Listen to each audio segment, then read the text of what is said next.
What's up, everybody? Happy Wednesday. We had some curveballs this morning. Gojo working on his phone internet, so that should be interesting. If he pops out for no reason, well, that's the reason. Let's talk about what you have to look forward to on today's show. Daniel Jones signing with the Colts to compete with Anthony Richardson. We will talk about that situation, plus the cost of being a contender. Philly's defense looking very different, as well as the San Fran locker room. We will go through what has happened there. Plus, Senior, the Cleveland Cavaliers ripping off their second 15-game win streak of the season. Believe in Cleve. We'll make sure we get to that early in the show for you, Senior. Stay tuned for all that and more.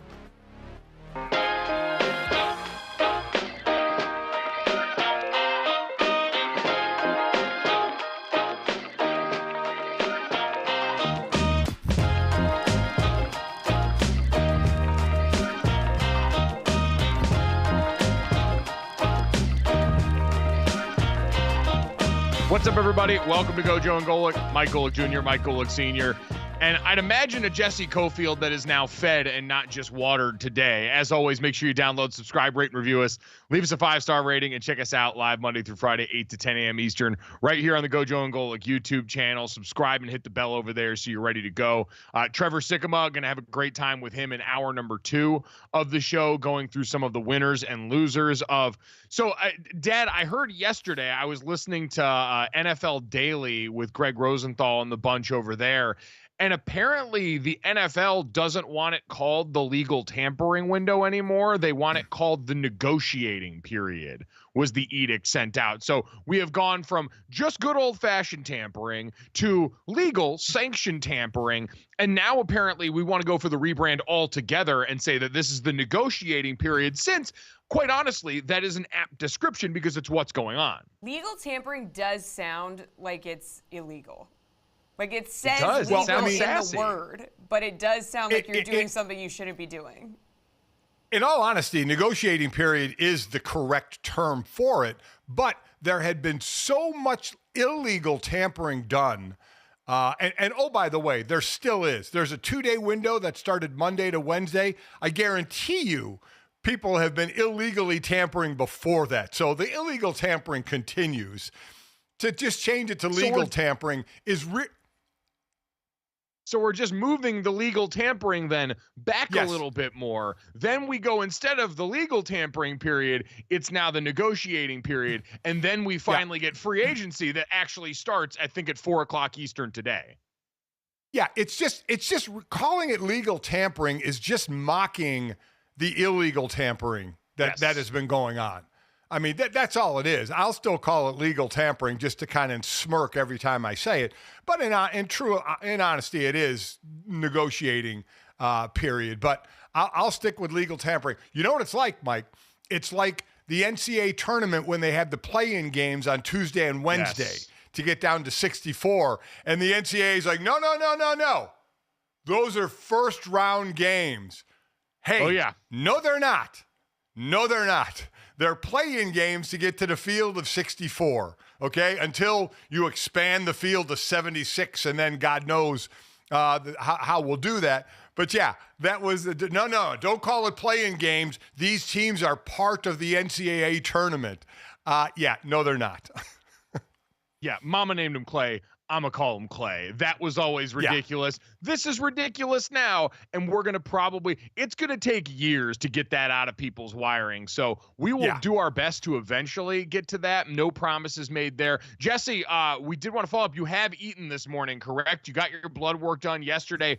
A little bit slap happy. We're worried about what was going to go out over the airwaves. Today, you're back here and better than ever. Yeah, I had to give 10 vials of blood. It was a lot of blood. I was feeling, Jesus. She was like pressing down on my arm to get the blood to come out towards the end.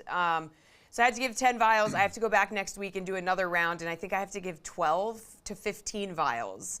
And wow. I will say I'm drinking my coffee, so I'm very happy. But as millennials do, I don't eat breakfast because I do intermittent fasting. So I will break my fast at lunchtime, senior. You saying yesterday that Kellogg's came up with the breakfast is an important meal. I still think breakfast is truly important. And, with the intermittent fasting, worked. Yeah, exactly. Everybody thinks you can't skip breakfast, but hey, you know what? Everything is good for you, and then it turns out to be bad for you. And then something else is good for you, and then something else is bad for you. It's just where we are in the cycle. Yeah, but I mean, it's not like I will eat at 11 a.m. I'm not like waiting all day or anything. So I'll eat after the show, basically.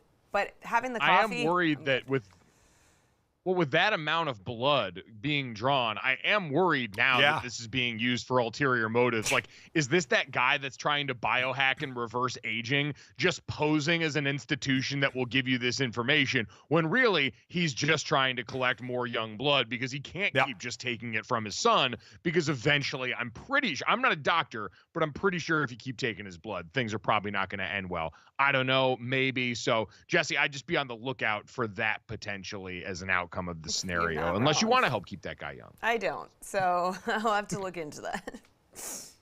Dad, also, we did want to give you time off the top to gloat about your Cleveland Cavaliers if you still wanted to. We will get to that eventually. We'll get to NFL free agency eventually, because while we are largely through the big moves of legal tampering or the negotiating window, now going into actual free agency today, there are still a couple of big dominoes out there falling. And one in particular yesterday could have seismic ramifications this spring, depending on what the next move is for the team in question.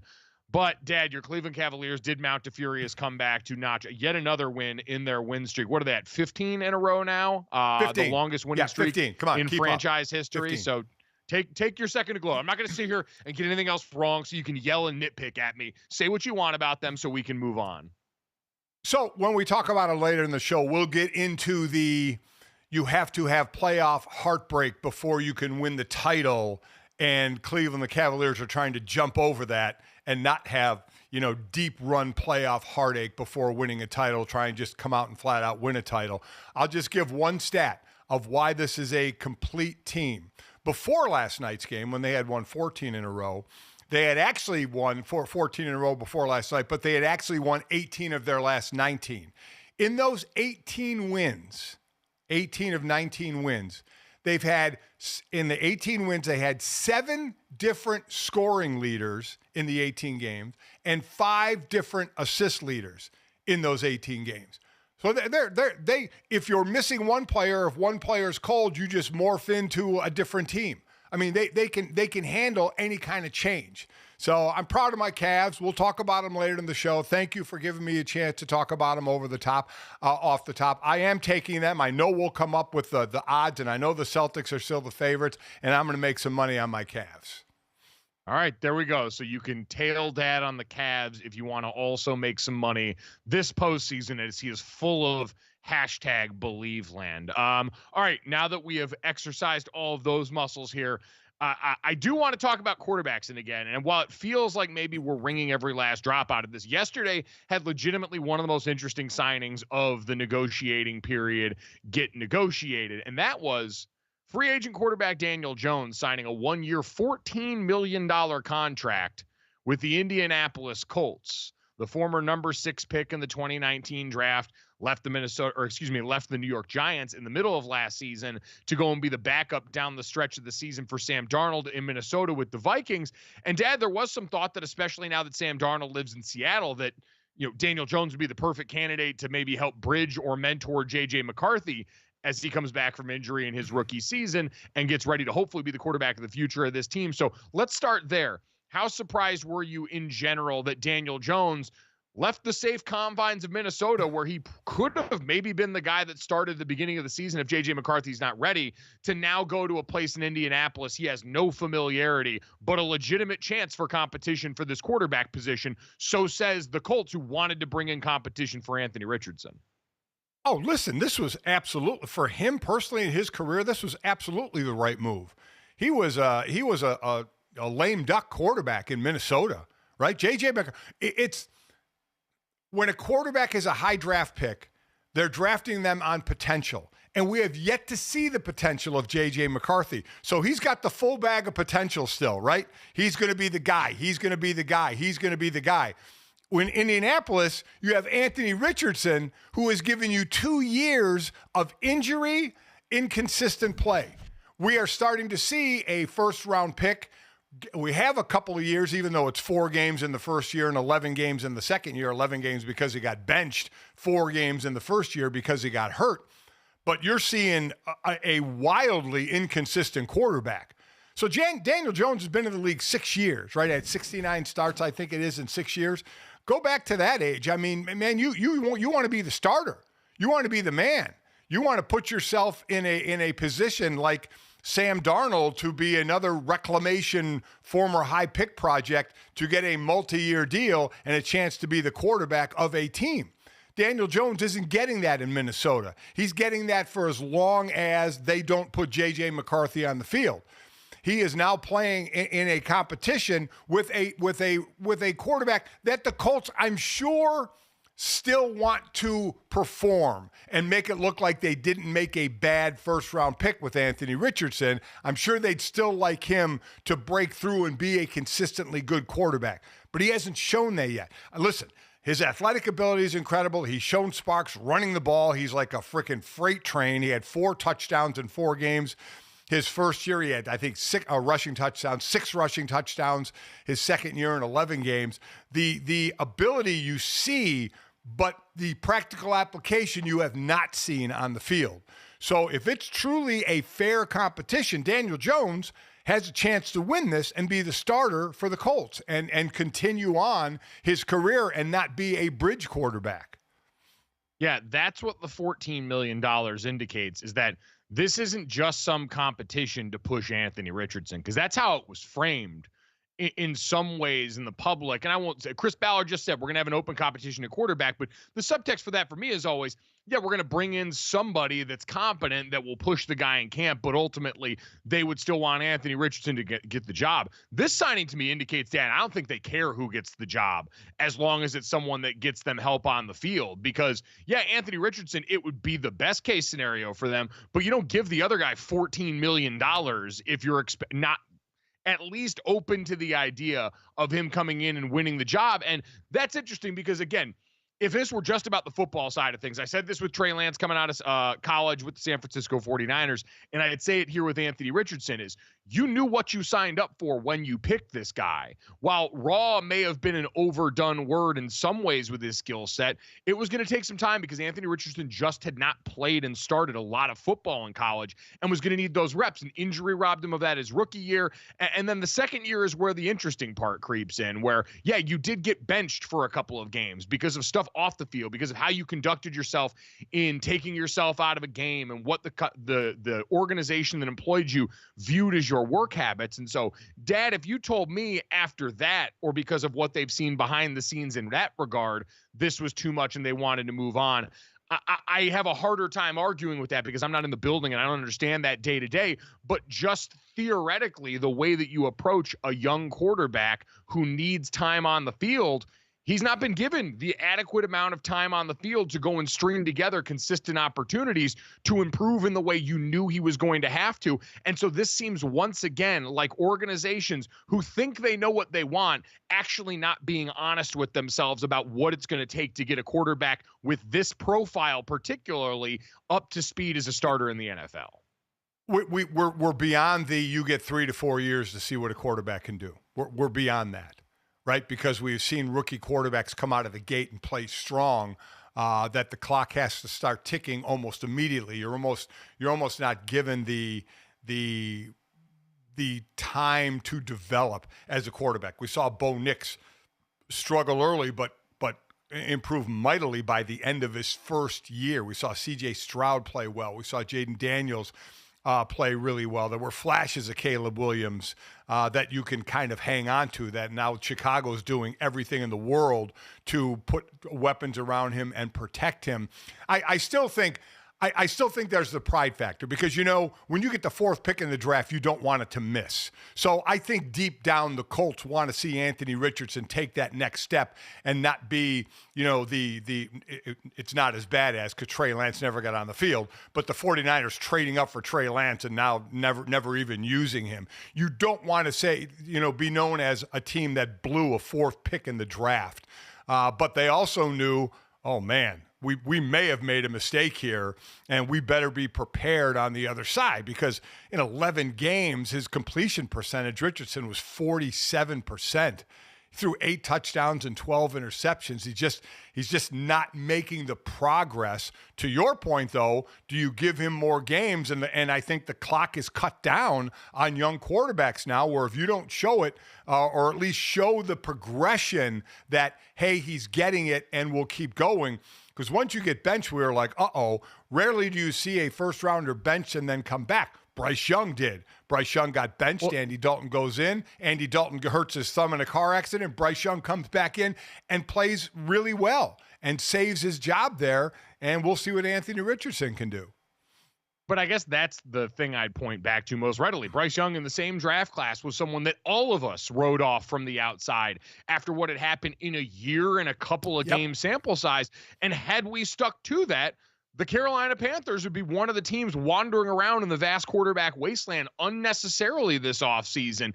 It seems to be something that's counterproductive to these NFL teams, and yet they feel all that pressure that you just described there. So again, with Anthony Richardson, the complicating factor is the benching and whatever he is as a result of that, like whatever that indicates to you and whatever the organization took from that about his approach to the work habits there. I know Pat McAfee has a bunch of things to say about what he believes he knows about Anthony Richardson behind the scene. I don't know anyone in that building that would tell me otherwise about him. And so all we can go off of is what we saw. They had to bench there because they didn't like his approach to the game, as indicated by him tapping out in that moment. And so with that as a complicating factor, Dad, you're kind of open to whatever happens after this, if that's the true point of frustration. But if we were just analyzing this from the football sense, I do think some of this would have been short-sighted. Yeah, listen, and you know what else you have to factor in? They have a chance in the division, right? I mean, they had 8 wins last year. Houston had 10, and Houston lost an O-lineman. I know they traded for some players as well. They've been losing players, gaining some players. But that division is winnable for the Colts, and I'm sure they look at that as well and say, okay, we have to look at the possibility for the team here and not just the development of the 4th pick in the draft. I think overall what I said earlier is kind of one of the main reasons. The maturation process for a young quarterback is sped up in the NFL now. You love them to hit because then they're on their rookie deal and you can make a whole lot of moves. And then when you run out of time and have to pay the quarterback, i.e. San Francisco 49ers, you have to basically get rid of your whole team. So I just think the clock has sped up on high-pick quarterbacks of when they start to perform and what you start to see and what progression you see them making. Listen, Anthony Richardson hasn't been good. Like, I don't want to overstate, like, I think he's been some great player. But again, I'm not the organization that decided to draft the guy that they knew was going to be a project here. And so, again, I ask teams to be more honest with themselves because you're going to end up costing young guys their careers. Again, part of this is complicated because maybe Anthony Richardson is doing some of that himself. But for the rest of it, it's going to ruin guys' careers before they even get going if you continue down this path. Maybe they are being honest with themselves by bringing in Daniel Jones and bringing in some competition for Anthony Richardson. Maybe they realize we may have made a mistake here. We may have a better option. So if that is the route they want to go, then coming up next, I want to ask the other question that I heard bantered about yesterday, which is, if you think you made a mistake, is now the time to get out every which way? Should the Colts be willing to trade Anthony Richardson? That's next here on Gojo and Golic.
Should the Colts trade Anthony Richardson? Mike Golic Jr., Mike Golic Sr., Jesse Cofield here on Gojo and Golic.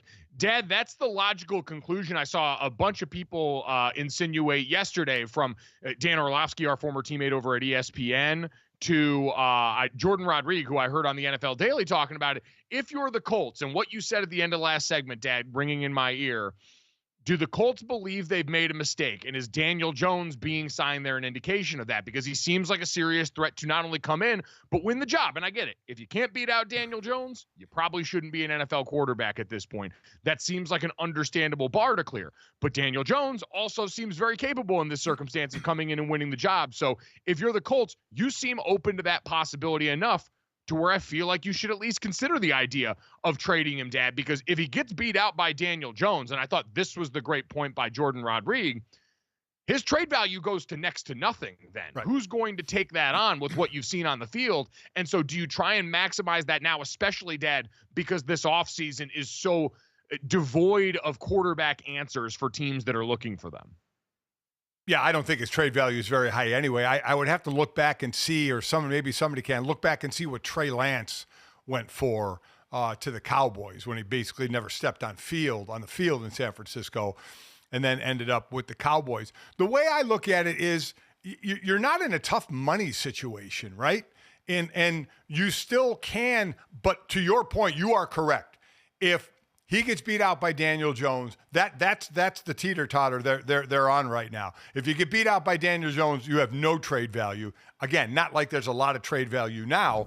If, in fact, he does beat out Daniel Jones, then maybe you'll start to see the progression. Either way, the $14 million you're paying Daniel Jones, the cap hit for Anthony Richardson is $9 million. That's $23 million at your quarterback position. That's nothing in today. That's lower than edge rushers and wide receivers and cornerbacks, big contracts. So you're really not strapped money-wise to see if Anthony Richardson can have a good offseason, can be healthy, and can make some strides at the position. So I get you're 1,000% correct, and his value would completely drop, but I would wonder what his value is anyway, quite honestly.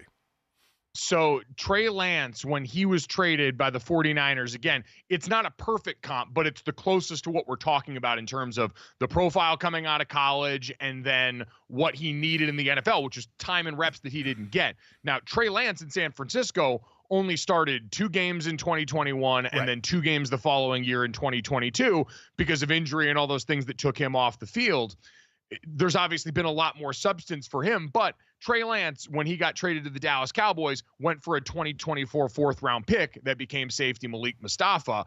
And so, Dad, I think because with Anthony Richardson, you've seen more on the field. I don't know if that works for or against him in terms of what a team would give up. Or the fact that at this point in the offseason now where we're at, we're talking about this game of musical chairs where now we're talking about Aaron Rodgers to the Steelers as the next domino to fall. Who might the New York Giants bring in at quarterback, and would that still preclude them from drafting a quarterback? The Tennessee Titans sitting with the number 1 overall pick and what they want to do at that position. So there are still some teams out there that could look at a guy like Anthony Richardson. And Dad, I'd say at the very least, pick up the phone, right? If we're in full pick up the phone mode today, if you're a team around the league that believes, hey, we're in kind of a weird quarterback limbo, maybe this is a guy we could take a flyer on. Are you not? Yeah. If possibly, I mean, he really hasn't shown a lot on the field. I don't know. I don't know if I would be in picking up the phone to trade for him. Oh, but Dad, you know how all these front office types, GMs and coaches are. They all think they're better than everyone else at their job. And so I'm sure that there's someone sitting around in a league office somewhere saying, oh, I know what to do for Anthony Richardson. All that ungodly talent, I can turn that into what the Colts weren't able to because I'm better at them in my job. You know that's how these people think. You're right. You're 100% correct in thinking that. And maybe they could lowball the Colts and try not to give up much for it. What I think this solidifies is you are going to I can't 100% say this because if a young guy plays out in college and is just like, wow, a can't miss guy. What I think we are seeing is the end of high draft picks of quarterbacks who have not started a lot in college. We have seen too many fail. Listen, it's a 50-50 proposition anyway with a first round quarterback. But I think the odds really drop down when it's a quarterback who hasn't played a lot in college. I think that's definitely becoming a fear of NFL front offices and looking for players because you look at last year's group, all played a lot. This year's group, all have basically played a lot. So I don't know. You're right in the fact that they think they can turn a guy, but do you go to try and turn a young guy? You still have Aaron Rodgers out there. You still have Russell Wilson out there. Older quarterbacks. You have Jameis Winston out there. Possibly Kirk Cousins, even though Atlanta doesn't seem like, they're kind of waiting, which are all basically older quarterbacks. So Anthony Richardson would be a younger quarterback, but I don't know. I think that would be a tough one. Well, Dad, I disagree with you completely on the notion that this is the end of that. Why wouldn't this have been the end of that after Mitchell Trubisky and what went on in Chicago? Why wouldn't this have been the end of that after Trey Lance? People are always going to be addicted to trades at the next level because they think they can make it happen. And quite honestly, with Anthony Richardson, I'm sure there's a lot of teams that would sign up and do it again. I'll be curious. Trevor Sikkema, again, from Pro Football Focus, going to join us in a half hour. That set of skills is too tantalizing for someone to say no to. It might not be for everyone. And again, I think it requires a level of honesty and conversation with yourself as an organization that teams like the Colts, teams like the 49ers, maybe thought they understood, but once it stared them in the face, weren't ready to pay the toll on. I think that's always going to be too much and it happens at every position, Dad. Now, quarterback, you pay the highest price. Quarterback, it's the steepest reputational ding as well when you get knocked for that. But we see this at every position where at a certain point when you present too much in the way of traits, it's going to be impossible for people in this league to ignore because they're all looking for better, faster, stronger as the way to get the edge, especially at that position. Yeah, I mean, especially at that position, because all other positions, save for offensive line, if you stick an offensive lineman who didn't play a lot in college, they're playing every play. Every other player, a quarterback obviously as well, you can sub in and out. So you can have a little less sharp of a learning curve. Yeah, we may disagree on this one. I think it may be, but to your point, teams, especially at the quarterback position, overvalue them and probably can't pass up a great-looking athlete and a great-looking quarterback. But we have just seen the last few quarterbacks who haven't had a lot of experience in college just not get it done in the NFL. So I do think that looms large in management's head. At Gojo and Golic on Twitter or anywhere else you're seeing us, or sound off in the chat on YouTube. Would you want your favorite team, if you were in need of a quarterback, to pick up the phone and try and trade for Anthony Richardson? I'm looking around right now, Dad, and again, it's kind of the teams that we talked about at the top of the draft who may be in the market for this. You're looking at the New York Giants, who don't have a ready answer right now if they lose out on Aaron Rodgers, who we'll get to next. Even looking at a team like the New York Jets, you brought Justin Fields over there, but that hardly seems to be a deal that's committed you for the long term. Justin was a part of a competition like that last year.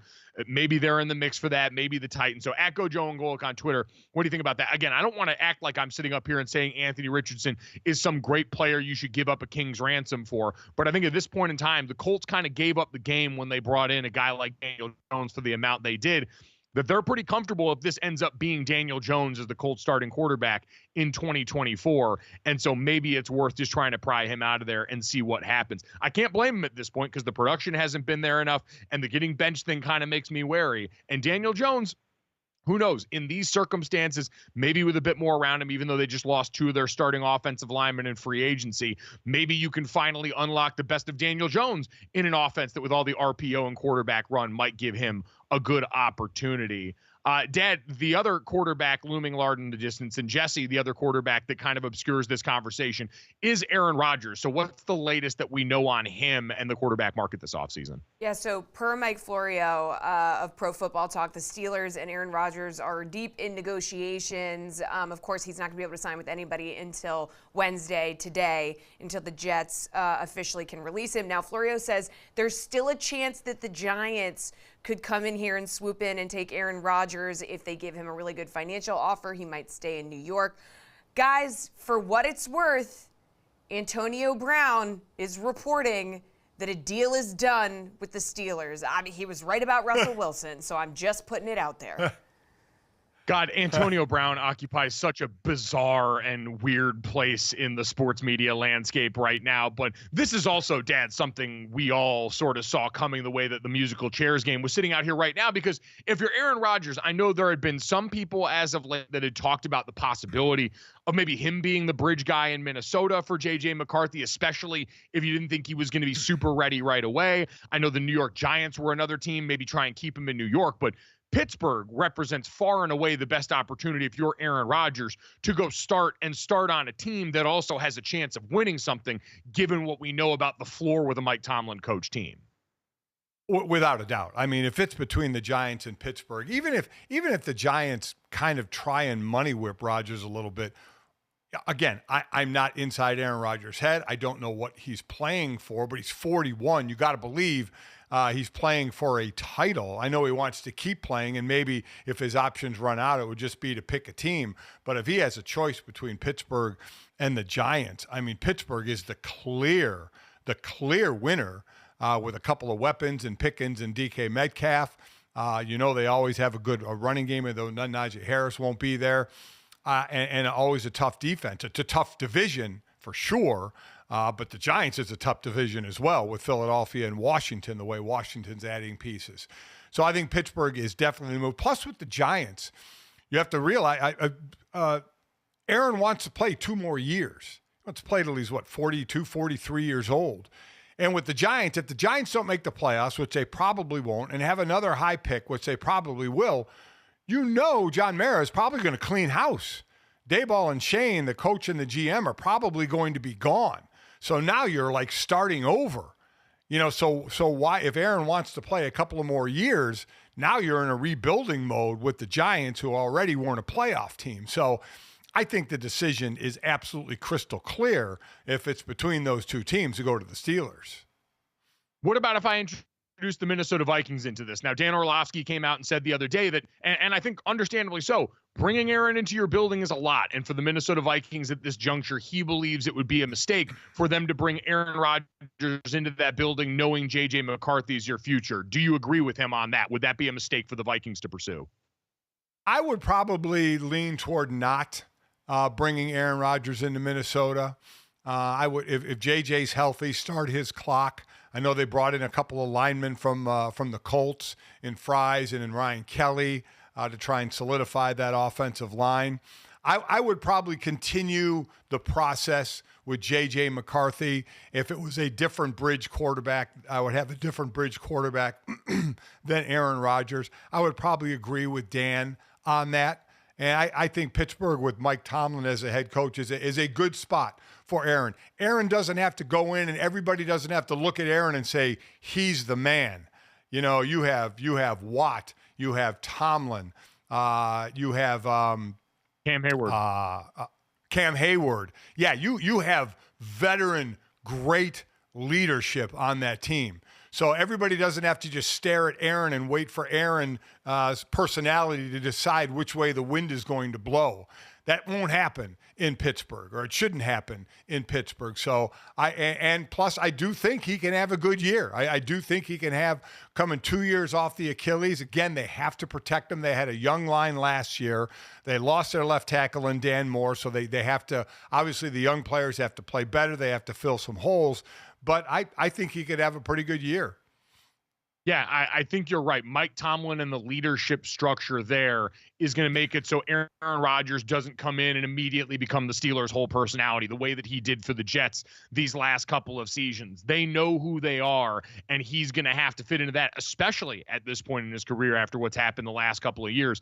Aaron Rodgers is owed respect for being one of the greatest players of this generation, but there's also the reality of who you are now and what the tape has said lately. And right now the tape has said you're not at the level where you get to come in and call the shots from here on out anymore for whatever team. So we'll wait for that news to drop. But coming up next, we'll take a look at a couple of the top teams in the NFC and wonder if the bag man has finally come for payday for some of the best talent on these rosters next. What the hell?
Welcome back to Gojo and Golic. Jesse Cofield, Mike Golic Jr., and Mike Golic Sr. We got another shakeup going down in the Philly locker room. So the Eagles trading safety C.J. Gardner-Johnson to Houston in exchange for former first-round pick Kenyon Green. Now the trade includes a pick swap with the Eagles getting a 2026 fifth-round pick and the Texans getting a 2026 sixth. So let's take a look real quick at the Eagles defense and recap what they've lost here. So Josh Sweat, Milton Williams, Isaiah Rodgers, Darius Slay, James Bradbury, now C.J. Gardner-Johnson traded to Houston. Gojo, you still not worried about this team after all this happening? Not really, no. Like, this ends up being an incredibly Eagles move in terms of trading for a young offensive lineman who's incredibly talented but hasn't produced so far elsewhere because you believe you have Jeff Stoutland and everybody else is playing for second when it comes to the offensive line coaches in the league. So, Dad, that's the part selfishly as someone that played offensive line, and we watched what Mekhi Becton went in and became last year under Jeff Stoutland's tutelage, moving into guard and having the success that he did. Yeah, there's guys on this roster for the Eagles that can certainly help, but Kendrick Green, an incredibly talented young player who now is in the best possible position to go and maximize that ability with no excuses. If you can't make it here, you probably can't make it anywhere. And so this is one there. Yes, the Eagles secondary, I think, is bolstered by what they did with the young guys in the draft and their ability to supplement that loss here and then offset maybe a little bit of the offensive line loss with a guy that would have probably been a cast off most other places, but here could actually be an option because, again, you've got the best O-line coach in the NFL and everyone else doesn't. Yeah, listen, I agree on the offensive side, but the defensive side, you know, a top defense, you lost 3 secondary players, right? Darius Slay is going to be cut. Gardner-Johnson gets traded, and Isaiah Rodgers signs with Minnesota, so he's gone. I worry about Josh Sweat and Milton Williams. Listen, they were excellent players in Philly, but what I worry about on the Philly D line now is depth because having 6 to 7 players to rotate through, because you're talking about Josh Sweat rushing, but you had Nolan Smith, you had Brandon Graham. You talk about Milton Williams in the middle of that defense, but you also had Jordan Davis and you had Jalen Carter. You could rotate in, so you could take a breather, you could have fresh legs. And I don't know what the depth is now on that defensive line. If more is put on the starters, can they get less rest? That's what I worry about. And I have to see who the backups are, if they will be able to fill those needs of a rotate, because the best defenses and the best D lines all have, like I said, at least 6 to rotate through. And I don't know where that depth is now on that D line. Yeah, but I guess at this point, God, I just, because the Eagles core is so young, and we'll talk about that in contrast to the 49ers right now, who seem to be firmly closing the door on what they were in the prior iteration, their championship window, and trying to open a different window now in the world where they've paid their quarterback. Philadelphia has already made that transition to our quarterback costs us money now, and so we have to operate differently. And they've already hit at a lot of the important areas. Again, you've got the key cogs of your team still out there and available. And so, Dad, if you're asking me, can Howie Roseman, of all people, find and develop defensive line depth in other ways after losing premier talent? I'm going to give that team in particular the benefit of the doubt at that position in particular, given what they've shown us. Well, yeah. I mean, listen, we have to wait and see. They had the depth. Now we have to wait and see if they can get the depth again. And this is what happens when you have a Super Bowl winning team. Teams change every year, but you're going to get players that grab the money. You know, Josh Sweat and Milt Williams grab big money, and something that probably Philly may not have been able to do. But that's what happens with a successful team. Others come knocking, others come offering more money, and you have to switch up. Yeah, I have zero concerns about Philadelphia. To answer the original question from Jesse, this is still not a team that this has risen up to any meaningful level to where I am worried about this team because, again, the core is so good. The top-end players are incredible on this team. They've managed to retain them. They've drafted incredibly well at key positions, and I think they can and will again. And you're also a team that I'm sure if it comes to, hey, you need to supplement with some veteran free agents, I'm sure we're at the point now where Philadelphia is going to be one of those veteran destinations where, man, if you're going going to try and ring chase, take a little less late in your career, and maybe go be a rotational guy or a good locker room guy or a key situation guy, years ago what you have with a guy like Chris Long coming in there, then I think you're going to have plenty of takers when it comes to that. Dad, the San Francisco 49ers are a completely different story now. When you look at the losses this team has suffered and the changes that they're going through, the Niners this offseason and what they've lost. Deebo Samuel, left guard Aaron Banks, right guard John Feliciano retired, Kyle Juszczyk released after a prolific career there, Leonard Floyd out, Javon Hargrave out, Malik Collins, Dre Greenlaw, Charvarius Ward, Talanoa Hufanga.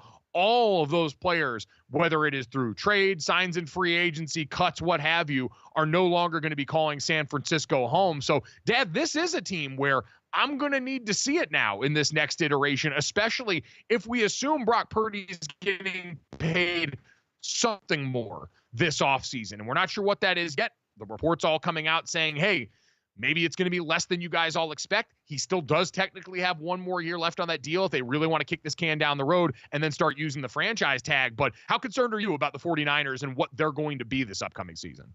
Well, I'm just like I talked about the rotation on the Philly D line. I'm concerned about the defense for San Francisco, and when they were obviously they have been very good. A lot of that has been the depth on the D line. Now you lose Leonard Floyd, who was second in sacks, signs a 1-year deal with Atlanta. A couple of interior guys in Hargrave and Collins. I do worry about the depth on that defensive line. I worry about the left side of the offensive line. Trent Williams, Aaron Banks, a left tackle and left guard. You have to redo that. And you still have weapons, right? They had deep weapons, but you still have weapons. Ricky Pearsall came in, the rookie last year, after being amazingly shot and recovered from that before the season started. They like what they saw to him. You have to see how Brandon Ayuk comes back from the injury. You still have George Kittle, and then you have to kind of cross your fingers on Christian McCaffrey. There are a couple of guys you have to cross your fingers on as far as injuries, but they still have talented weapons on that offense, but they do have to shore up the left side of the line and depth on the defense. It has made I don't know what the odds are in the NFC West about who is favored. But boy, oh boy, San Francisco is definitely, they were above everybody else, and it was a step down to Seattle, to the Rams, and to the Cardinals. But now it's a hell of a lot closer. Yeah, I think that's the point we're at right now. Is for so long there felt like there was a decided gap between San Francisco and almost everybody else in the NFC outside of a few contenders that would sort of cycle through. But Dad, this is kind of, in a way, I know I kind of over-indexed on the college football analogies yesterday, but San Francisco and the Kansas City Chiefs were sort of like Clemson and Alabama in the early college football playoff, right? It felt like they were destined to bounce off each other. Maybe that role is split by San Francisco and the Eagles, since they both played in multiple Super Bowls against the Kansas City Chiefs in this iteration. But now if you're San Francisco, yeah, that gap has closed. And in the NFC West even, where you've got the Los Angeles Rams bringing back the band this year, Matthew Stafford signs up for at least one more there with the offensive weapons that you have. You're not the clear-cut favorite. Kyle Shanahan is going to buy you some grace in my book. He is that good of a play caller. He's been that good of a coach. And they have gone through changes at quarterback before, and they've been able to weather that because he is such a gifted play caller. But we saw how much that changed last year, Dad, in the way they went about their business. Now, on DraftKings Sportsbook, it appears that the San Francisco 49ers, if I'm reading this right, are still the favorite to win the NFC West at this point. Are you surprised by that at all? I am surprised. They're a plus 105. The Rams are a plus 190. Seahawks plus 700. And Cardinals plus 700. I would either have a closer, or I would have the Rams favored, quite honestly. But again, we'll see in the start of the season where it is. But I definitely think, maybe outside of the Cardinals, though the Cardinals surprisingly can play well at times, Seattle may take a step back, though, losing their quarterback and two receivers. I don't know. I think that division certainly got closer, let's say that, because San Francisco had been the clear-cut favorite, but that's changing. Yeah, I would say. And now last year, health across the board for that team became an issue in a way that might just not have been untenable. And I think you've still your point, got talented guys on that roster. You mentioned Ricky Pearsall, but Juwan Jennings had been great. Brandon Ayuk coming off injury is certainly going to be an issue that team's got to face. George Kittle was a warrior last year, but was playing pretty beat up the entire year. He's got a physical style of play, and so unfortunately, you've got to build that into the model a bit. And so wait and see mode with them. But I'm with you right now. I'd favor the Rams in the NFC West if I was handicapping that division, and say Seattle and Sam Darnold are going to have to prove it to me still. The 49ers, the more sure commodity, I think, of those two teams at this point in time.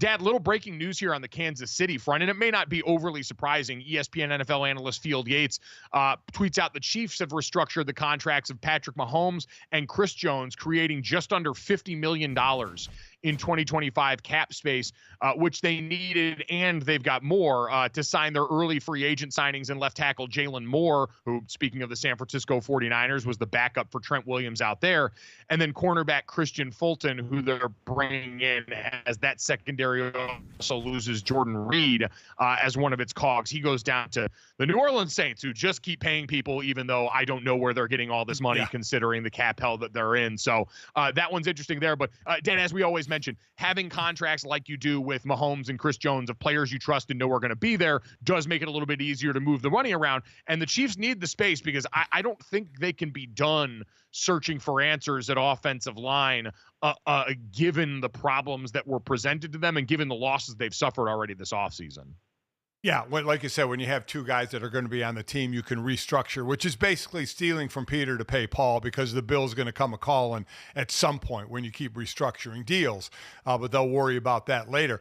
I definitely have worries on the offensive line. Is Jalen Moore going to be your starting left tackle? He's played behind Trent Williams. He has 10 or 11 starts in his career. That's been a really a position of angst for the Chiefs. So we'll see if that's the answer there. And you're right about New Orleans creating space. They had to restructure they had to restructure a quarterback who they don't even want there, because Derek Carr, and I don't blame Derek Carr, balked at him when they said, we want you to take a pay cut. Why the hell would I take a pay cut? He has all the leverage. They had to restructure his deal, give him a big, huge check to save space in the cap. He did absolutely what he should be doing.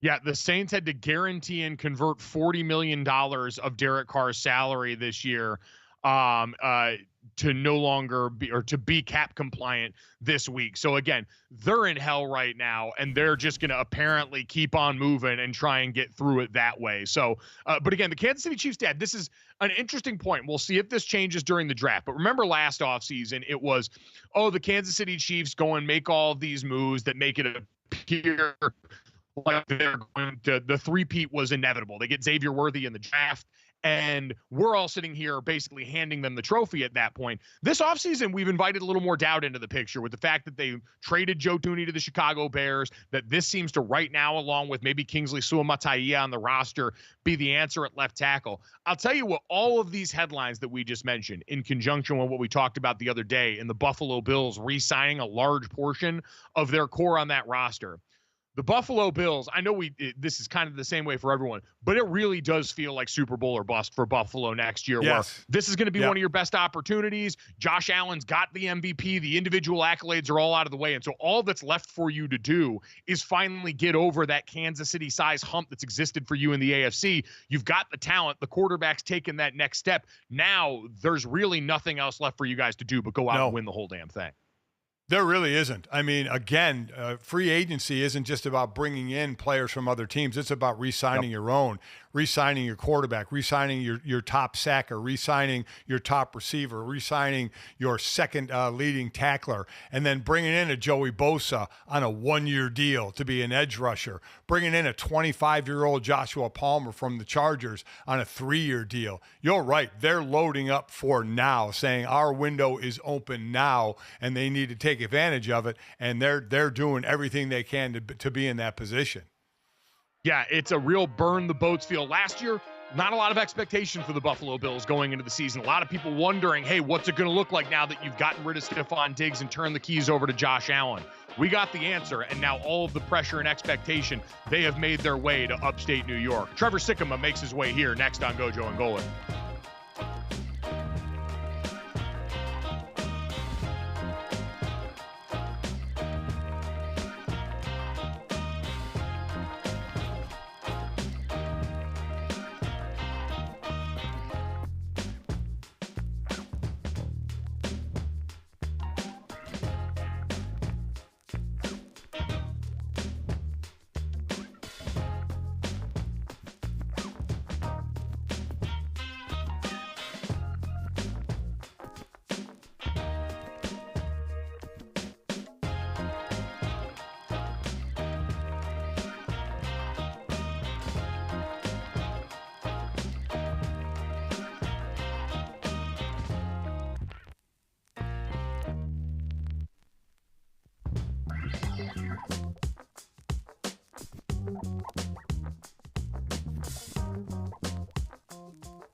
Welcome back to Gojo and Golic. DeAndre Hopkins has reached a one-year, $5 million deal with the Baltimore Ravens that has a maximum value of $6 million. So Hopkins has long been an admirer of the two-time NFL MVP Lamar Jackson, calling him one of the greats in May 2023, even posting this photo 5 years ago of himself, Lamar, and Derrick Henry with the caption, "How many TDs would this trio total?" Well, now we're going to find out. The NFL's #1 reigning offense has the active leader in both receiving yards in Hopkins and rushing yards in Derrick Henry. They're reunited after playing with the Titans in 2023. Guys, we'll be right back with Pro Football Focus Trevor Sikkema.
All right, hour number 2 here on Gojo and Golic. Mike Golic Jr., Mike Golic Sr., and Jesse Cofield still hanging out with you guys and joined to break down everything we've seen so far in legal tampering or the negotiating period, now actually giving way to free agency, whatever you want to call it. He's got you on it. He is the lead NFL draft analyst over at Pro Football Focus. He is the co-host of the NFL Stock Exchange. He is Trevor Sikkema, kind enough to join us here now. Trev, what's going on, man? How you doing? Woo! Busy week, fellas. Busy week. One of the best weeks of the year, though. Obviously, get to talk about a lot of changes that we have around the NFL. And the best way that I can encapsulate it is, you know, the TikTok meme that's been thrown around where it's like LeBron hype video, you know, he's ripping off the warm up and everything, like him getting ready to absolutely dominate. Somebody said the NFL on some random week in March, and it's just this LeBron meme of him absolutely getting ready to take over. And it's like, football's not supposed to dominate the calendar in March, but here we are. It absolutely does every single year, and this year was no different. I don't know of said TikTok videos. Sorry. I'll send you the link. I'll send you the link. It's all good. Yeah, I appreciate that. We'll catch up afterwards. All right. Yeah, no, we'll fix that one in post with Dad. But for those of us internet literate and online enough to have that register, Trev, you're absolutely right. I said I felt like coming into this week, I already needed a cigarette to try and cool off after what had been a red hot run through the early portion of free agency. So as we now get to sit here, and it's not to say we're done by any means, there's still some key dominoes hanging out there.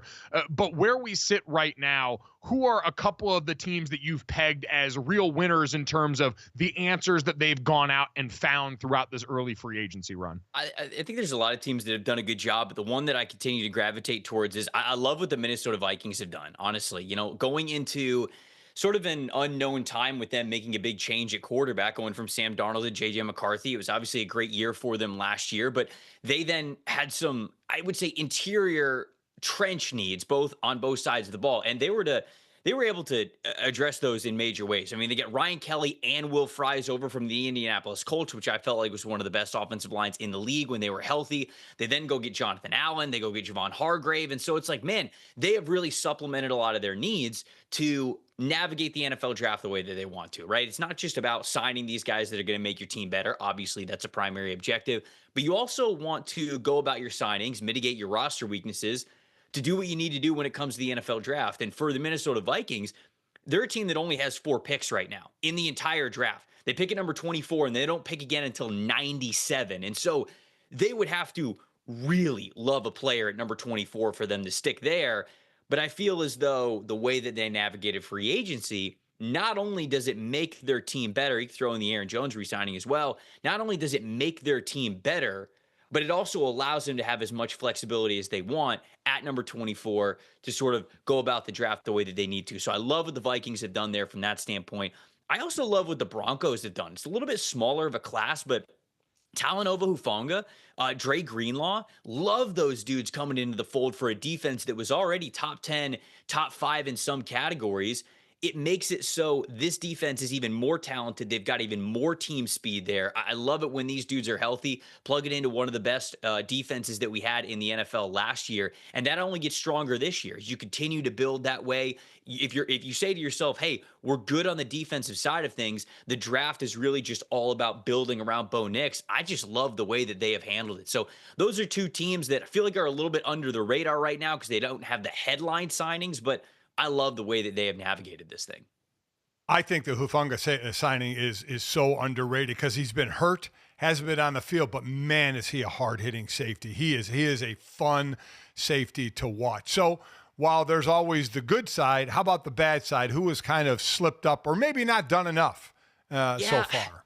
Yeah, when I look at those teams, I mean, the Chargers are one of them that it's not over. They've got plenty of time to obviously make some moves, but they're a team that had a good amount of cap space coming into this thing, and it just doesn't feel like they've made a lot of splash moves. I think on the interior offensive line specifically, this was a team that was an area where they know they needed to get better this upcoming season. We've always, we talked about them potentially being a landing spot for a guy like Tyler Booker in the first round of the NFL draft just because of how big that need is for them, and it really did not make a big splash there over the first couple of days of the tampering period. Now, we'll see, because there's still some good interior offensive linemen who are out there. Tevin Jenkins, if you want to take a chance on him, Lucas Patrick, James Daniels had a good year for the Steelers before he got hurt. So, these are guys that are still out there that you could bring in.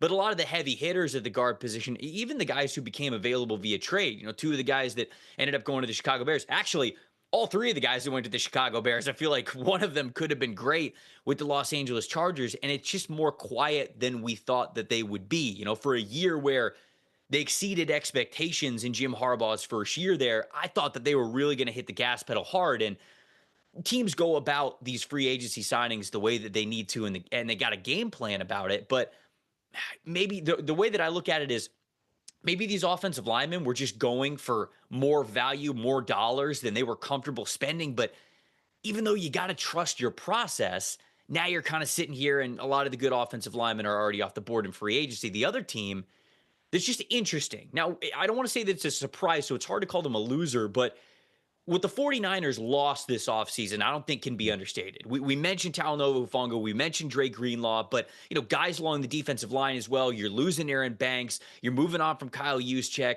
Obviously, you moved on from Deebo Samuel as well. There's sort of some ambiguity of mystery behind what's going on with Brandon Ayuk, and it's just like, all right, Charvarius Ward, to throw him in there as well.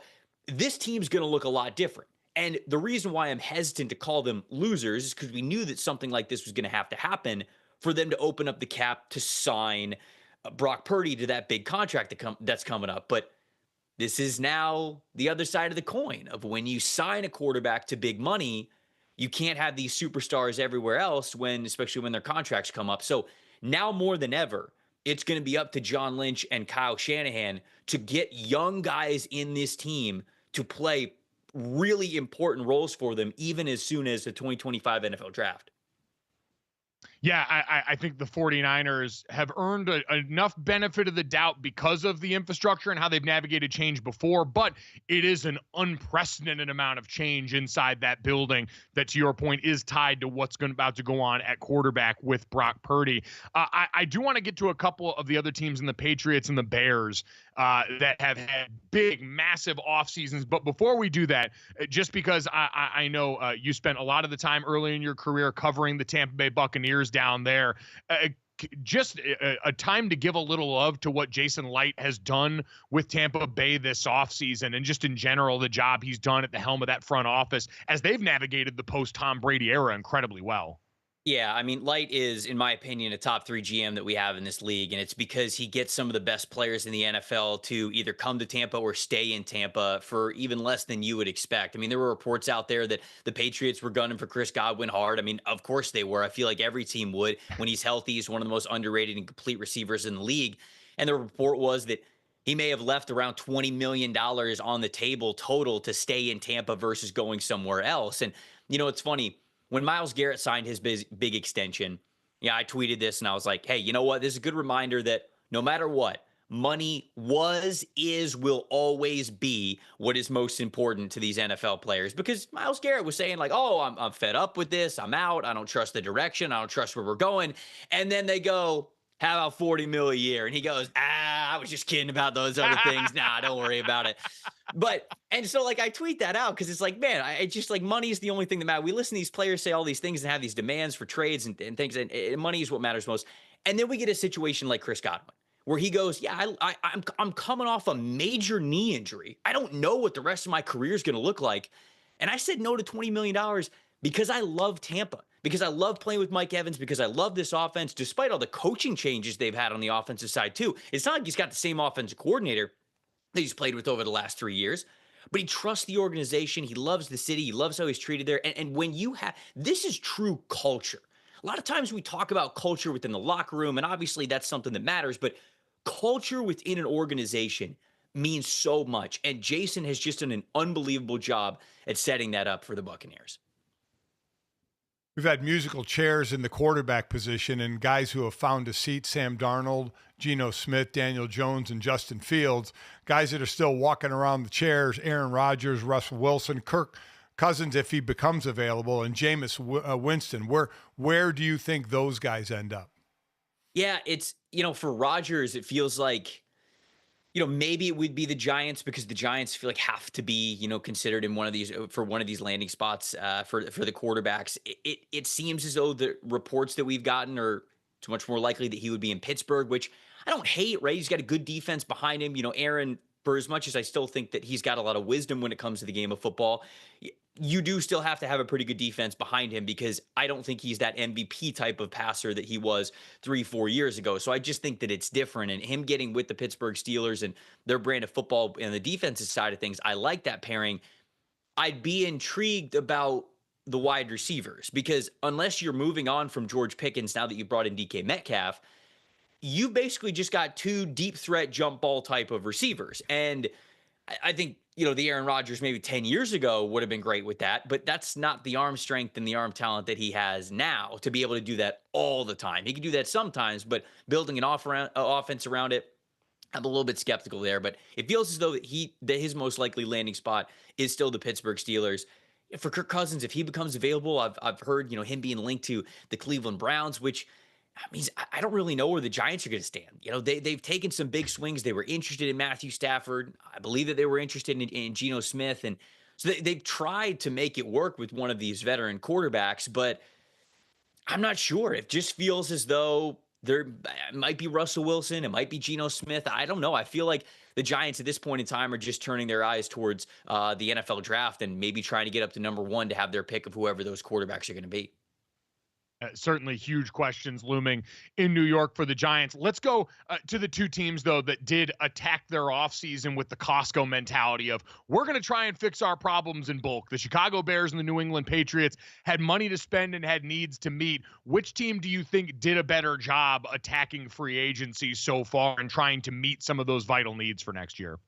I mean, they're both great. I would say that Chicago is the team just because they had less needs and they were able to address almost all of them, right? I mean, you look at the offensive line, you said, hey, they've got 3 needs along the interior offensive line they have to address before the offseason is over. I don't think that anybody expected them to do that all in free agency, but here they are with Jonah Jackson, with Drew Dahlman, and with Joe Thuney. I mean, you really can't write a script better than that in a realistic standpoint of who those starting 5 were going to be going into the NFL draft. And so it makes them feel like they don't have to draft an offensive lineman at number 10. They can be totally flexible about how they maneuver that, especially because they signed Dayo Odeyingbo as well to play opposite Montez Sweat, and they still have Austin Booker behind him. And so now you just really you look at a team that there's not a lot of holes, right? It's about having that maximum flexibility to go in the draft the way that you need to. And not only that, they're pretty stacked with premium positions. Not only do they have number 10 in the first round, they got number 39, they got number 41 near the top of the second round too. So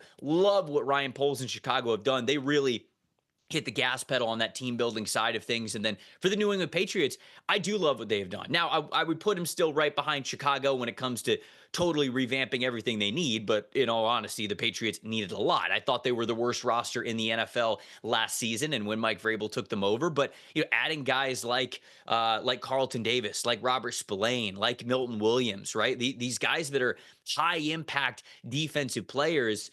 Now you're in a spot where you feel good about your front 4, right? It's Milton Williams, it's Christian Barmore when he's healthy, it's Keon White, it's Harold Landry as well. You feel good about the guys behind him with Robert Spillane and Kyle Duggar being able to play at the second level. You feel pretty good about those corners that you have on the outside. Did they address wide receiver the way that they needed to? No, but they certainly have their claim at whoever wide receiver 1 is going to be in this draft. And now they're allowing themselves to, hey, if Travis Hunter makes it to us at 4, if we think Tetairoa McMillan is worth it for us at number 4, again, they've done a great job doing what they needed to do in free agency. So these are 2 of the teams that will earn the highest PFF free agency grades from us over at PFF.com. And that's where you can check him out again. Trevor Sikkema hosting everything over Pro Football Focus, one of the busiest guys in sports. The NFL Stock Exchange, a great place to tap in as well as we march towards the draft this upcoming April. Trev, always great catching up with you, man. We really appreciate the time. Thanks, brother. Appreciate it, guys. Anytime. Thanks, Trevor. Yeah, and Dad, I think he's right for the Patriots now. Mike Vrabel, we always see head coaches build teams in there like this. He built the bully again on defense pretty quickly. Yeah. What can they do now with some other young players in this draft to try and build a young core on this offense around Drake May after hitting last year is going to be massive for the Patriots as they look to take that next step underneath this one. Coming up next, let's give Dad his chance to gloat about the Cavs here on Gojo and Golic.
What did we do? What was it? The division. Yeah, we clinched the division. I mean, that's still a big thing. That's still something to celebrate. And I mean, celebrate the small victories. We did something fantastic and have fun tonight, and then get back to work in a couple days. All right, guys, that was Cavs center Jared Allen after Cleveland's 109-104 victory over the Brooklyn Nets on Tuesday. Clinched the division, tied a franchise record for consecutive wins with 15, a mark they set in the first 15 games of the season. Senior, we know you know all of this. They're also tied for the fifth best start in NBA history at 55-10. So, guys, and Senior specifically, it's time to put your money where your mouth is here. So cash it or trash it. It's presented by DraftKings. DraftKings, the crown is yours. Are you cashing or trashing the Cavs to win the East? It's plus 210 on the DK Sportsbook right now. Still behind the Celtics there, who are sitting at minus 115. All right, Senior, what do you think? Cash it or trash it? Oh, I'm cashing it. I'm absolutely cashing it. I mean, this team is on fire. And as I mentioned earlier in the show, before last night's game, they had won 18 of 19. And those 18 wins, they had 7 different leading scorers, 5 different leading assist leaders. They can do it with a number of different people. Last night they were down 18, came back for the win. Donovan Mitchell didn't play. DeAndre Hunter didn't play. Ty Jerome didn't play. But they know how to morph into the team that they need to win, just by the stat I gave you. So, listen, they had injuries last year. Donovan Mitchell and Jared Allen were hurt in the playoffs. They lost to the Celtics last year in the playoffs. Celtics deservedly winning the title and taking nothing away from them. But the way Cleveland is playing right now, Kenny Atkinson, by the way, if you put a couple of shekels on Kenny Atkinson in the beginning of the season as coach of the year, you'd have made out well. He was plus 2,500. Now he's basically a lock at minus 750. He's going to be the coach of the year. His task now, Mike, is managing this team. You know, Ty Jerome sat last night for rest. You know, Donovan Mitchell had a groin soreness, but it's not a detrimental injury, but it's a managing injury. It's about managing these players. I'm not telling anything anybody doesn't know. It's about managing players to be at their best and their strength for the playoffs. I agree. Dad, you brought up this notion earlier before, and I guess I'm curious what you think. Does last year count as playoff pain? Because it is a well-worn history of teams that kind of have to go through those growing pains in the postseason. And the Boston Celtics are the prime example of that. The Boston Celtics we view now as these champions who are someone that, even though they haven't been first in the East all year, we still look at as the presumptive favorite. They had to earn their way there through us wanting to break up that young core because they weren't getting there fast enough through the postseason. They went through a ton of it. So do you believe that that's still a requirement for a lot of these young teams to get over the hump, even with a great core that's played awesome regular season basketball? Yeah, listen, they went through it. Denver won the title in 23, went through it, a couple of Western finals and conference semifinals. Golden State went through it a bit, winning obviously 4 titles, but losing 2. So there is the thought of having a little bit of scar tissue from playoffs and heartbreaking losses. Listen, what do you think the Cavs are going to say and Cavs fans are going to say? No, you don't need that. If you have a great team, you have a great team. But there's no doubt in any sport, playoffs are different, and hard-fought battle losses in the playoffs can toughen you up, can give you that scar tissue that you need. So while I'm and experience that you need. So while I'm not going to say, oh man, the Cavs don't have a chance because they don't have the scar tissue, I do think there is something to hard-fought, deep-run losses that you can learn from. I do think there is something to that. Am I going to blame that if the Cavaliers lose to the Celtics in the Eastern Conference Finals? No, but I do think there is something to that. But this team is just playing so well. This team is truly a team. The way they move the ball, different leading scorers, the way Kenny Atkinson is managing, is coaching this team. They're just playing at another level. The 8 game up on the Celtics. So quite honestly, they can have the best of both worlds. They can afford to rest players, intermittently and try and get players healthy for the playoffs and hang on to the number 1 seed and have everything in the East run through Cleveland and possibly they're 2 games up on Oklahoma City. I think it was 53-12 as far as home court throughout. But at least in the East, with an 8-game lead, they have the ability to rest players and still have the number 1 seed. They're in an incredibly advantageous position, but we hear this all the time. And I think Amin El-Hassan always does a really good job of explaining just the difference that comes in the postseason and why this can be so difficult and unwieldy to forecast going forward when you're a team like Cleveland, who has got, with this core, relatively less playoff experience among this group than the other teams they're going to be going up against. Now, again, in the Eastern Conference, it's tough because it should just be the Celtics and Knicks the way we talk about it. Now, Milwaukee and the Pacers played a banger last night here. Unbelievable end-of-game shot by Tyrese Halliburton that sort of reminded you, hey, those teams, incredibly talented. Giannis Antetokounmpo is still one of the best players in the NBA and a guy that gives them a chance night in and night out, provided he is healthy on the court in a way that he hasn't been the last couple of postseasons that's affected them adversely when they've gotten there. So there is some depth in the Eastern Conference, but there's been a clear upper crust during the regular season. I just still worry, Dad, especially with where the Boston Celtics are now. Because like them, and I think this is sort of the flavor of the day, we went from the super team era, the big threes, the powerful duos in the NBA you always felt like you needed to win. You've got these more robust ensemble casts that get a lot of credit when it's the Boston Celtics, the Oklahoma City Thunder in the Western Conference, and the Cleveland Cavaliers, where you're not going to be Cleveland running up on a team that is top heavy amongst the Eastern Conference. The Boston Celtics had that same, Peyton Pritchard and the leap that he made this year from just being I think as Amin put it with us, the team mascot, to now being a legitimate, 6 man of the year type player. All of that does make this difficult because then you get to Boston. They know when it gets late in the postseason, hey, how to go about the process in a way that right now is still going to be a learning experience for Cleveland beyond that first and second round. Yeah, like I said, I think there is something to it, but I certainly won't use it as an excuse. I don't think the Cleveland players will use it as an excuse. They're basically saying, hey, we're playing good ball now. It should continue in the playoffs. And if they can secure home court, I mean, they're 30-4 at home. Next best, obviously, and not surprisingly, is Oklahoma City at 28-5. You have, I think, 4 teams with under 10 losses at home. The Pacers are 20-9, the Nuggets are 22-9, and the Lakers are 25-7 at home. But Cleveland is in a great position to at least have home court in the Eastern Conference while, as I said, being able to rest players. But man, just looking forward to, I think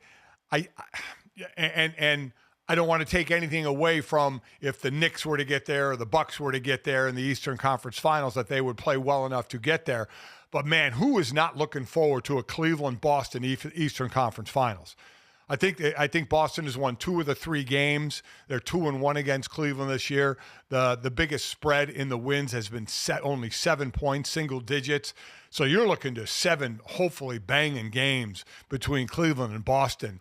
And talk about, just that is going to be a tough series. And then, oh, by the way, the winner has to go play in the NBA Finals.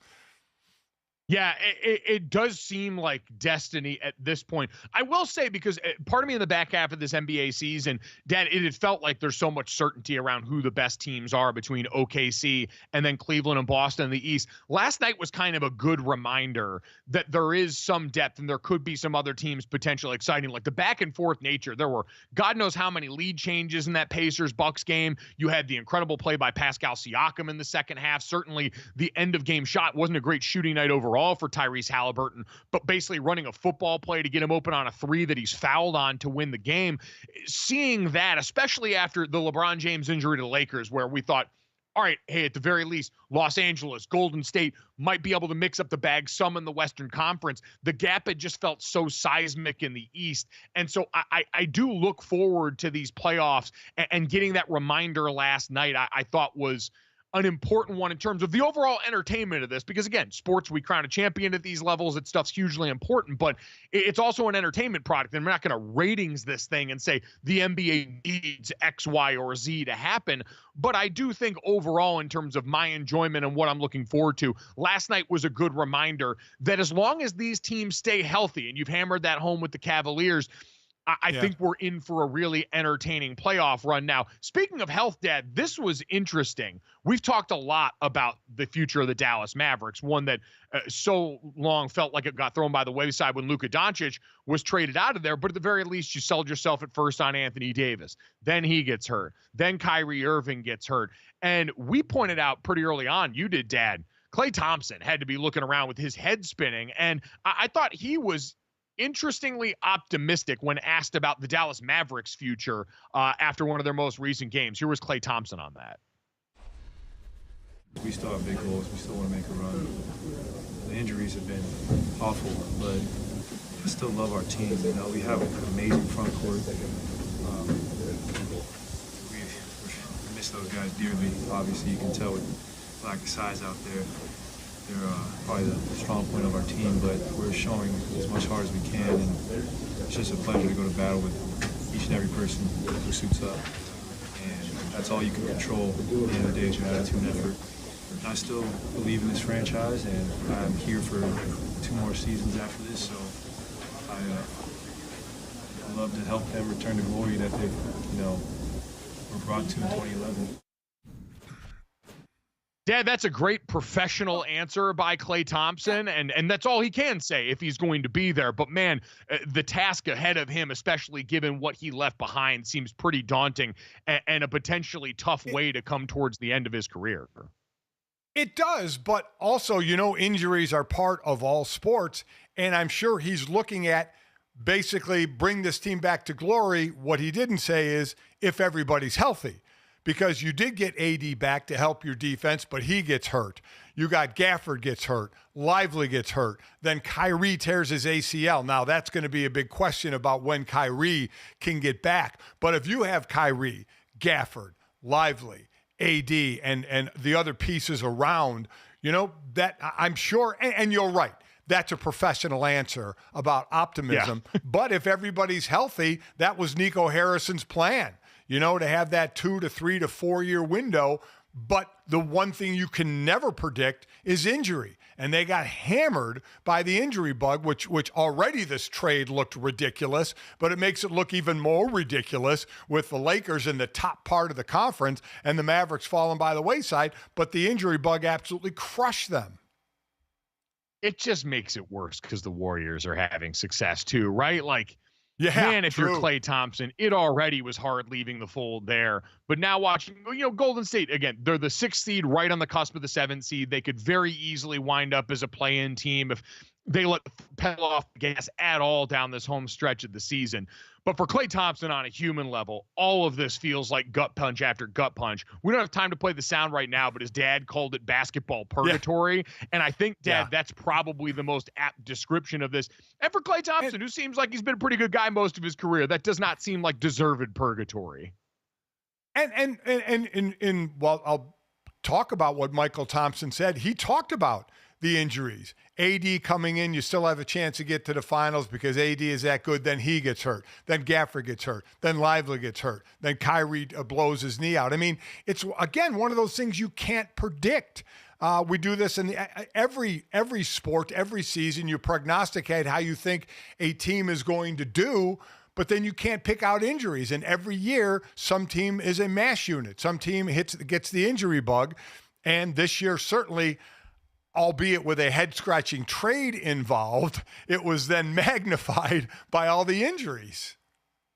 Yeah, unfortunately, though, the one thing that we do know is the best predictor of future injury is past injury. And with Anthony Davis, a player who was brought over there to supposedly be available to you more than Luka Doncic had been this season, that has been a part of his history. For Kyrie Irving, this now a part of his recent history. Klay Thompson is someone that knows all too well about large swaths of times due to catastrophic injury. And so it's going to be really hard for me to feel better about the Mavs going into next season, knowing what we know, kind of like Philadelphia this year. Dad, going into the season, I know a lot of people were optimistic, and I sat there this offseason and go, the core of guys they are expected to rely on have all been hurt recently, and lo and behold, the injuries completely derailed the season for Philadelphia in a way that feels like a harbinger of things to come potentially for the Dallas Mavericks team that's in the same boat. Coming up next, we talk about some of the big names available for this NBA postseason here.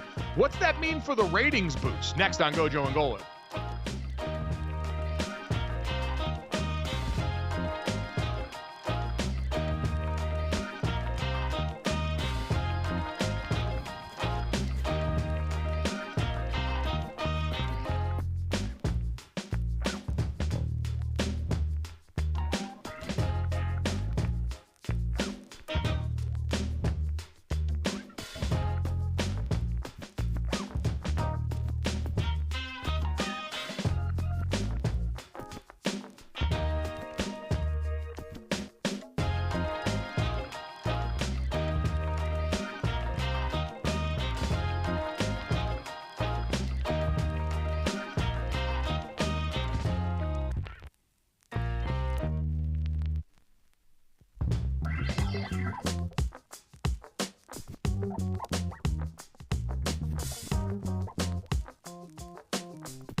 Welcome back to Gojo and Golic. Jesse Cofield, Mike Golic Jr. and Mike Golic Sr.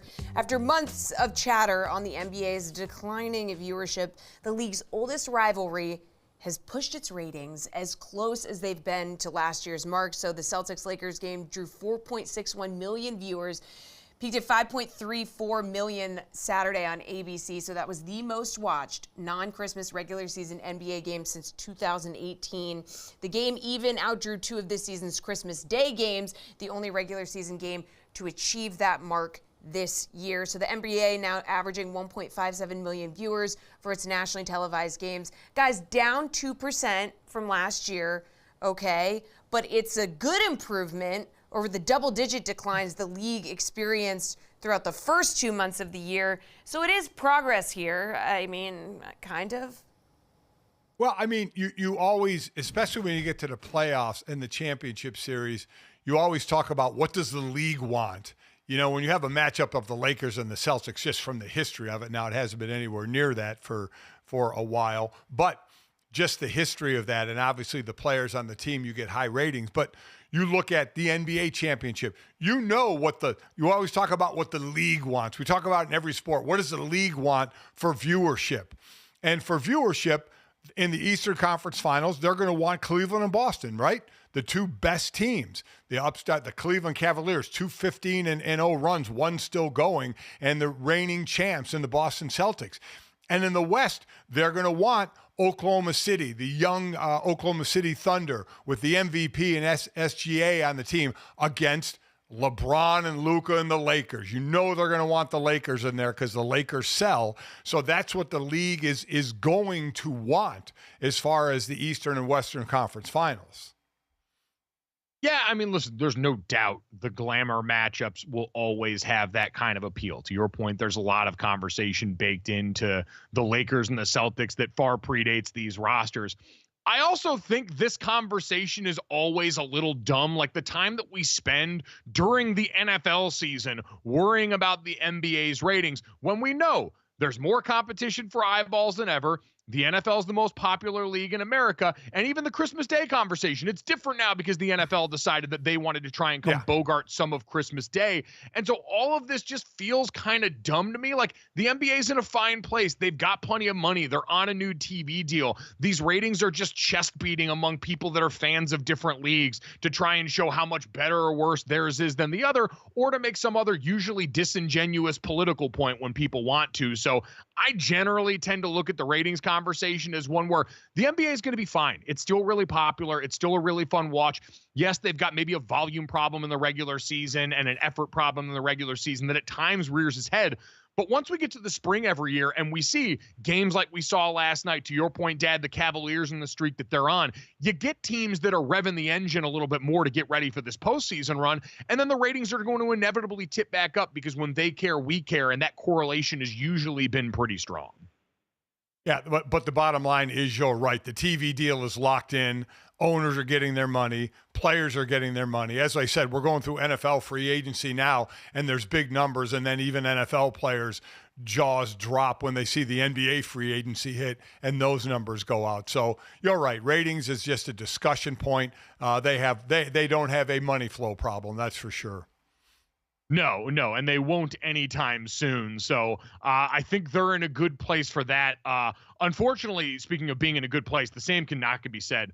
Unfortunately for Tiger Woods, the sound you heard in the middle of yesterday was a group of men of a certain age all letting out a whimper at the same time as Tiger Woods announced on his social media that he was ramping up his training and practice at home and unfortunately felt a pain in the back of his leg. The statement from Tiger Woods said, "I felt a sharp pain in my left Achilles, which was deemed to be ruptured.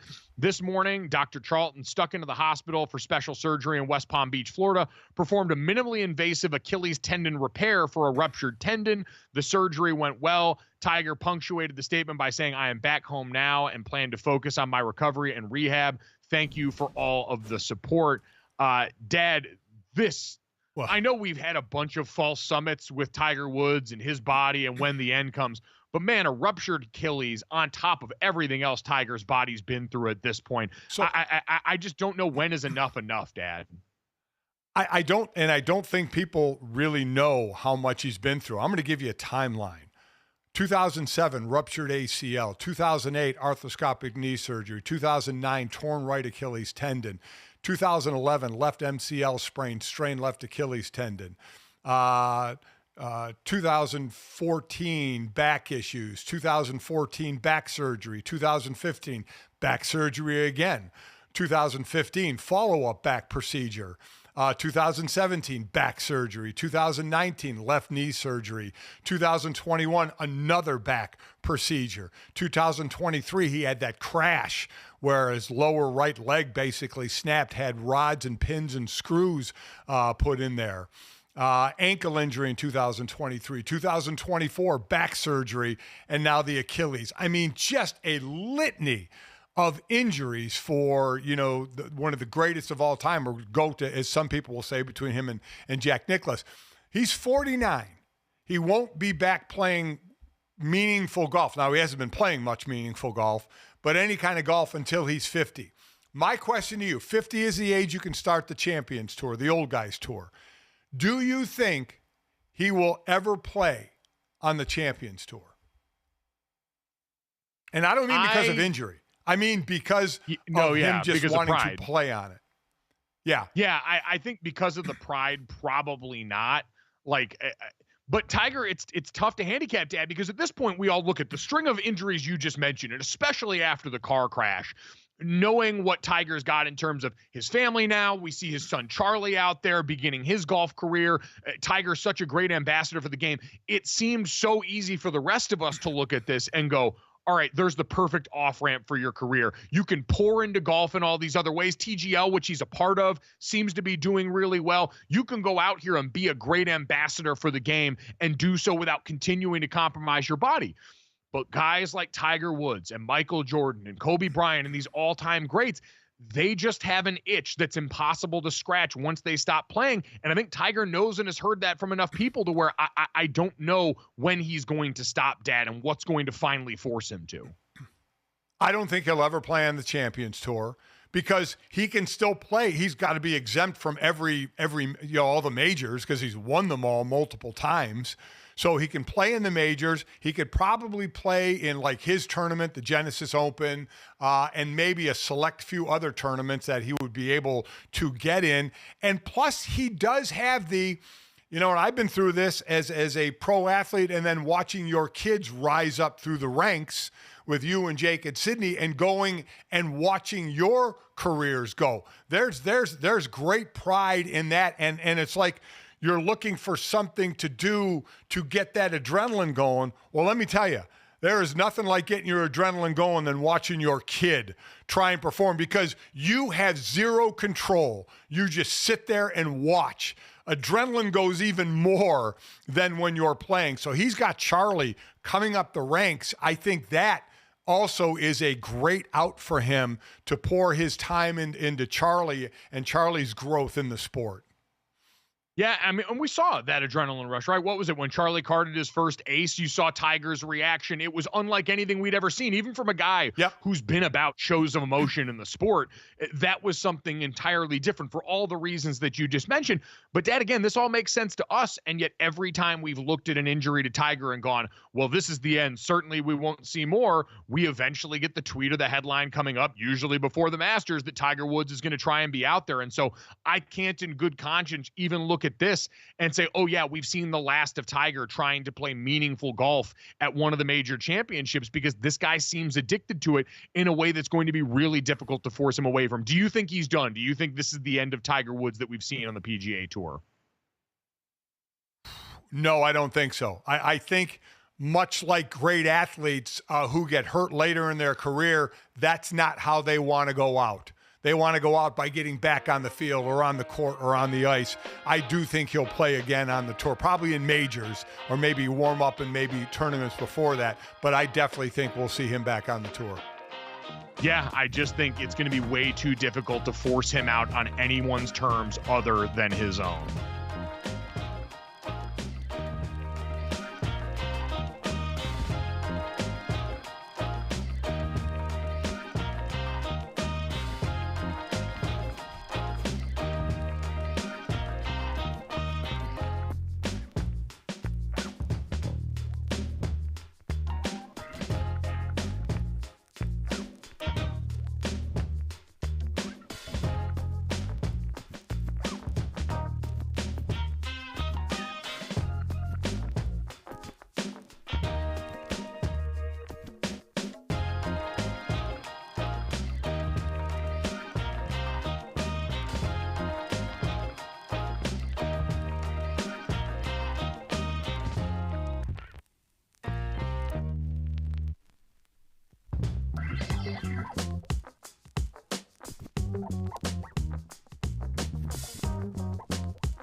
All right, let's finish up the show the way we always do. This, that, and the third. 3 quick stories to send you to the rest of the day.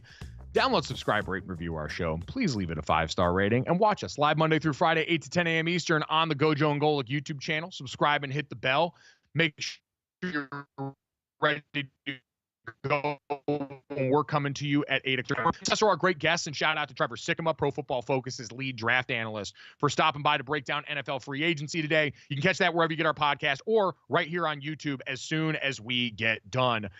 Let's get to our first one here. This was a doozy yesterday as Rich Rodriguez, trying to reignite the glory days, returning to West Virginia as the head coach of their football team, comes out and bans not TikTok on his team, but TikTok dancing on his team. In an interview with the Associated Press, he said, they're going to be on it, so I'm not banning them from it. I'm just banning them from dancing on it. It's like, look, we're trying to have a hard edge or whatever, and you're in there in your tights dancing on TikTok. Ain't quite the image of our program that I want. Dad, how man yells at cloud are we getting with this statement from Rich Rodriguez? This is ridiculous. I mean, in my opinion, listen, now he can, as he said, I'm allowed to do that. I can have rules 20 years from now. If they want to be sitting there in their pajamas in the basement, eating Cheetos and watching TikTok or whatever the hell, they can go at it. Smoking cannabis, whatever, knock yourself out. I mean, could you be the guy on the front steps yelling, get off my lawn anymore? You're allowing them on TikTok. You said, I'm just banning them from dancing. It's like we try to have a hard edge or whatever, and if you're in tights dancing on TikTok, it ain't quite the image. I hate to tell you, Rich, but if your players aren't tough, it's because they're not tough. It's not because they're dancing on TikTok. It means they're not tough, okay? You can actually have players dancing on TikTok and still be tough on the field. As you well know, as an old-time coach, the old-time saying, flipping the switch. When you go on the field, you flip the switch and you become a football player. When you're off the field, you flip that switch off. I mean, this seems to be a bit much, without question. Yeah, I mean, notable TikTok dancers include Heisman Trophy winner Travis Hunter, future top running back in the NFL draft Ashton Genty. It's what everyone's doing. Just because you don't understand the culture of young people doesn't mean policing it in this way is going to get you the desired result. Like, to your point, Dad, there's no correlation here in toughness. You may not like it. It might not be something that appeals to Rich Rodriguez's sensibilities, and that's fine. But I think this is part of in a lot of ways what we've seen reflected in modern college football and why so many younger coaches are finding ways to success right now, because they're not getting distracted by these things in the periphery. My first thought on all this, quite honestly, outside of, the culture war of it all, some undertones of some things that are a little more uncomfortable to talk about that come with a ban like this, opposing teams' social media departments have to be giddy right now. Because if you're a team that plays West Virginia next year and you aren't loading the clip with dance videos from the members of your team to unload on social media as soon as your team blows the final whistle and gets a win against the Mountaineers, we're going to need to have you hand in your resume and go figure out another job, because this is manna from heaven, gold that you just got handed by an opposing coach. Also, what's going to happen if they get in trouble for dancing? They're going to have to write it out suspended for doing the Dougie. It's just going to be embarrassing for everybody. Oh, that would be incredible. Honestly, if I'm the best, and I don't know I haven't looked at the rosters enough yet to know who the best player on West Virginia's team is going to be this next year. But if I'm that player, I'm going to hit the Dougie on TikTok and staring right at Rich Rod going, all right, how about it are you? Because, Dad, as you well know, the rules tend to be a little bit different the more important you are and valuable you are to the team. And so in this day and age, when, again, we just talked about some of the best and brightest players in the sport tend to do this, it's going to be interesting to see how this actually looks practically and not just when it's said aloud like this in the offseason. In the area of making rules for your team, this is not the hill to die on. This is not the hill to die on. This is a real head scratcher, but this is exactly like an old man sitting on the steps yelling, "Get off my lawn." Jesse, let's get to that for a far more important matter that we need to discuss today. Well, you almost pooped your pants on the show yesterday, but some people on an Air India flight really might have been pooping their pants, okay? Because there was an Air India flight from Chicago to Delhi, and it endured a 10-hour trip to nowhere when the plane was forced to circle back to Chicago because most of the toilets on the airplane became clogged and inoperable. So it was making its way over Greenland on March 5th when 8 of its 12 toilets broke down. Apparently, passengers were flushing bags and rags down the lavatories, so obviously stuff you're not supposed to be putting in a toilet. Probably also some pretty big duties going down those pipes. And so essentially they had to turn the plane around because it's filled with, I think there was 180 people on this, more than that, tons of people on this plane, and there were 4 working toilets. At one point it got so bad, apparently there was only 1 working toilet on the entire airplane. It was the middle of the night. I guess they couldn't land anywhere in Europe. They literally just had to turn it around and go back to Chicago because everyone was doing too much pooping and flushing bags down the toilets. This is a true example of the European mind could not comprehend the amount of poop that was potentially coming their way on this plane. Dad, I generally try and avoid pooping on the plane if I can, just because out of courtesy to my fellow even though I fart on the plane all the time, which I guess is talking out of both sides of my butt. But I try to avoid that at all possible so that no mishaps like this happen. But if it really is people flushing unauthorized items down the toilet, we got to name names on that because that is unacceptable. You disrupted people's lives because you can't follow the simplest of directions on the airplane is insane to me. Yeah, you think, the rag or the bag I'm flushing down isn't going to cause the broken toilet, but everybody thinks that all of a sudden the toilet's broken. I try and avoid it as well because just because of the room factor. I'm a bigger guy and don't have a lot of room to sit down and maneuver around. But this had to be hell on earth because while there were some bags and rags, there had to be some poops as well. So this had to just be, and what a reason. How about that captain making the announcement? We have to turn around. We've been on 5 hours. It's going to be a 10-hour flight, which would have landed us in Delhi, but we're going to be back to where you started because we don't have enough working toilets. That would tick me off. Yeah, you would now have to live with the literal stain of also being a part of the poo plane. And that stain, that one never washes off. Jesse, let's get to the third here and end on a good note when it comes to pumping. What do we got? A hero was born in the Sacramento Kings' new Perfect Pump halftime game. So a lucky fan gets to try and stop the pump as close as they can to $25. And your boy Tommy, he absolutely nailed it. I mean, you can tell from his precision, from his focus, that he just does this like every week when he goes to the local gas station and fills up. I mean, the skill, it's just unbelievable. That was Ron Swanson-esque, Dad, in terms of how easy he made that look. That was the old man strength personified into this form. I am in awe. His reaction was one of, yep, did it again. He has done this multiple times at the pump. And quite honestly, if you're not, who doesn't try this at the pump? Now, a lot of times I'll just try and fill up the car, but at times I'll think about it and I'll say, okay, I'll get close to filling up, but I'll try and hit the even number. And I struggle to do it mightily. But who doesn't try and do this? It is such a fun, I think it's kind of a fun game, but he did it with such ease and such confidence and such, I've been there, done that before. Easy win for me. And quite honestly, with the meter turning faster than most standard gas pumps, I don't know the ones you guys are going to, but that thing was flying, and my man stroked that with ease. So congratulations to him on winning the game that I think more people play maybe than anything else in America, at the very least, outside of the state of New Jersey. That was Jesse, do you do this? I mean, you were kind of making faces like this might be alien to you. Is this a boy thing? I've literally never done this in my life. Might be a boy thing. Might be. I think it's a guy thing. Might be. Because you guys are like, who doesn't do this? And I'm looking around, not I. I think it is a boy thing. Yeah, it's boy a guy math. thing. Boy math. It may be a boy thing, and after that, he is the king boy for the rest of the day. Download, subscribe, rate, review the show. Leave us a 5-star rating. Thanks so much. We'll talk to you guys tomorrow.